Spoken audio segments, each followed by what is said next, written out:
आज बनवली मस्त असं गव्हाचं पिठाचं टम्म फुगलेला पुरी. त्यासाठी पीठ मळताना एक काळजी घ्यायचं ते म्हणजे थोडा 2-4 दाणा साखर टाकायचं कणिक मळताना. घट्ट मळून घ्यायचं शक्य तेवढं. घट्ट पीठ मळल्याने छान असं टम्म फुगलेलं पुरी राहतात व्यवस्थित. बघू शकता किती छान मस्त फुगल्यात.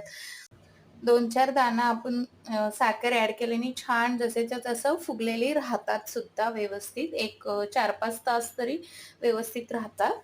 म्हणून मी ते नेहमी थोडं साखर टाकूनच कणिक मळते आणि घट्ट मळायचं. पातळ मळल्याने काय होतात फुगणार तर बिलकुल नाहीच आहे पुरी आणि दिसायला पण चांगलं नाही होत आणि चव पण नाही होत. कधी मी मैदा पिठाचं करतच नाही मी पुरी. एकदाच केलं तर खाल्लं नाही जात.